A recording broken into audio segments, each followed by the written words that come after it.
Part 12, the Master Key System. Number 1, there is no purpose in life that cannot be best accomplished through a scientific understanding of the creative power of thought. Number 2, this power to think is common to all. Man is because he thinks.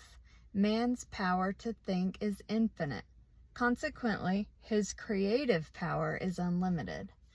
Number 3, we know that thought is building for us the thing we think of and actually bringing it nearer. Yet, we find it difficult to banish fear, anxiety, or discouragement, all of which are powerful thought forces and which continually send the things we desire further away, so that it is often one step forward and 2 steps back. Number 4, the only way to keep from going backward is to keep going forward. Eternal vigilance is the price of success. There are 3 steps, and each one is absolutely essential. You must first have the knowledge of your power. Second, the courage to dare. Third, the faith to do. Number 5. With this as a basis, you can construct an ideal business, an ideal home, ideal friends, and an ideal environment. You are not restricted as to material or cost. Thought is omnipotent and has the power to draw on the infinite bank of primary substances for all that it requires. Infinite resources are therefore at your command. Number 6. But your ideal must be sharp, clear-cut, and definite. To have one ideal today and another tomorrow and a third next week means to scatter your forces and accomplish nothing. Your result will be a meaningless and chaotic combination of wasted material. Number 7. Unfortunately, this is the result which many are securing, and the cause is self-evident. If a sculptor started out with a piece of marble and a chisel and changed his ideal every 15 minutes, what result could he expect? And why should you expect any different result in molding the greatest and most plastic of all substances, the only real substance? Number 8. The result of this indecision and negative thought is often found in the loss of material wealth. Supposed independence, which required many years of toil and effort, suddenly disappears. It is often found then that money and property are not independence at all. On the contrary, the only independence is found to be a practical working knowledge of the creative power of thought. Number 9. This practical working method cannot come to you until you learn that the only real power which you can have is the power to adjust yourself to divine and unchangeable principles. You cannot change the infinite, but you can come into an understanding of natural laws. The reward of this understanding is a conscious realization of your ability to adjust your thought faculties with the universal thought which is omnipresent. Your ability to cooperate with this omnipotence will indicate the degrees of success with which you meet. Number 10. The power of thought has many counterfeits which are more or less fascinating, but the results are harmful instead of helpful. Number 11. Of course, worry, fear, and all negative thoughts produce a crop after their kind. Those who harbor thoughts of this kind must inevitably reap what they have sown. Number 12. Again, there are the phenomena seekers who gourmandize on the so-called proofs and demonstrations obtained at materializing seances. They throw open their mental doors and soak themselves in the most poisonous currents which can be found in the psychic world. They do not seem to understand that it is the ability to become negative, receptive, and passive, and thus drain themselves of all their vital force, which enable them to bring about these vibratory thought forms. Number 13. There are also the Hindu worshippers who see in the materializing phenomena which are performed by the so-called adepts a source of power, forgetting or never seeming to realize that as soon as the will is withdrawn, the form withers, and the vibratory forces of which they are composed vanished. Number 14. Telepathy, or thought transference, has received considerable attention, but as it requires a negative mental state on the part of the receiver, the practice is harmful. A thought may be sent with the intention of hearing or seeing, but it will bring the penalty attached to the inversion of the principle involved. Number 15. In many instances, hypnotism is positively dangerous to the subject as well as the operator. No one familiar with the laws governing in the mental world would think of attempting to dominate the will of another, for by so doing he will gradually but surely divest himself of his own power.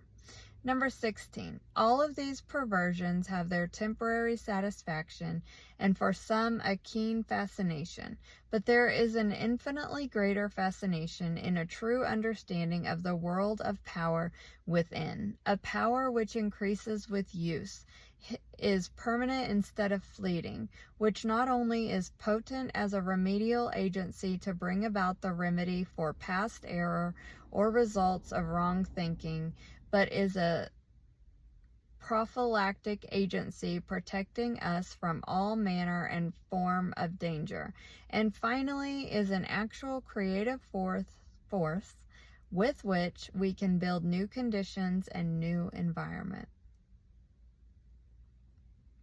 Number 17.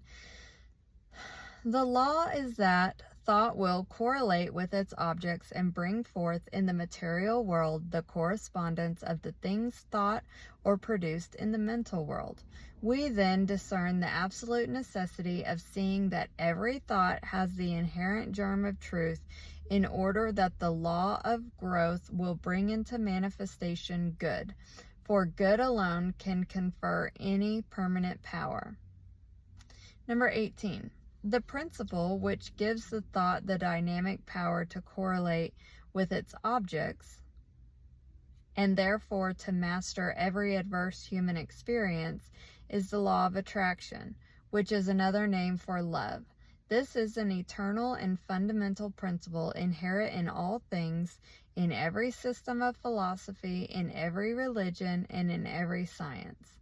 There is no getting away from the law of love. It is feeling that imparts vitality to thought.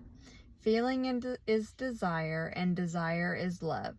Thought impregnated with love becomes invincible. Number 19. We find this truth emphasized wherever the power of thought is understood. The universal mind is not only intelligence, but it is substance, and the substance is the attractive force which brings electrons together by the law of attraction so that they form atoms. The atoms, in turn, are brought together by the same law and form molecules. Molecules take objective forms, and so we find that the law of love is the creative force behind every manifestation, not only of atoms, but of worlds, of the universe, of everything of which the imagination can form any conception. Number 20. It is the operation of this marvelous law of attraction which has caused men in all ages and all times to believe that there must be some personal being who responded to their petitions and desires and manipulated events in order to comply with their requirements. Number 21. It is the combination of thought and love which forms the irresistible force, called the law of attraction. All natural laws are irresistible. The law of gravitation, or electricity, or any other law operates with mathematical exactitude. There is no variation. It is only the channel of distribution which may be imperfect. If a bridge falls, We do not attribute the collapse to any variation of the law of gravitation. If a light fails us, we do not conclude that the laws governing electricity cannot be depended upon, and if the law of attraction seems to be imperfectly demonstrated by an inexperienced or uninformed person, we are not to conclude that the greatest and most infallible law which upon which the entire system of creation depends has been suspended. We should rather conclude that a little more understanding of the law is required, for the same reason that a correct solution of a difficult problem in mathematics is not always readily and easily obtained. Number 22. Things are created in the mental or spiritual world before they appear in the outward act or event. By the simple process of governing our thought forces today, we help create the events which will come into our lives in the future, perhaps even tomorrow. Educated desires and the most potent means of bringing into action the law of attraction. Man is so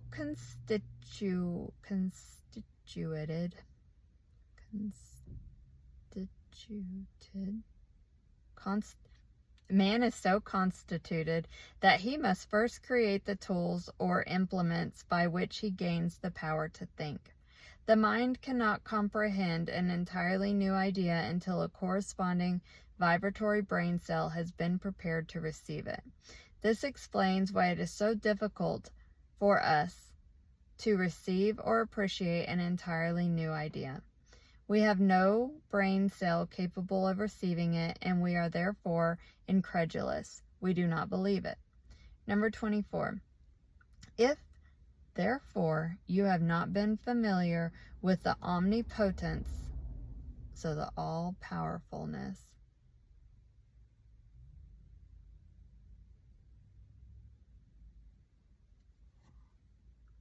or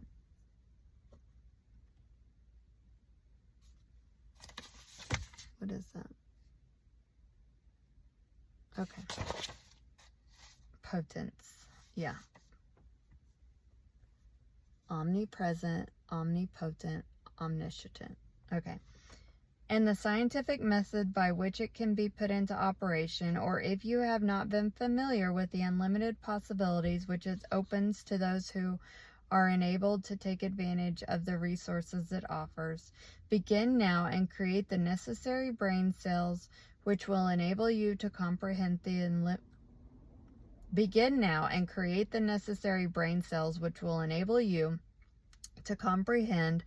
unlimited powers which may be yours by cooperating with natural law. This is done by concentration and attention.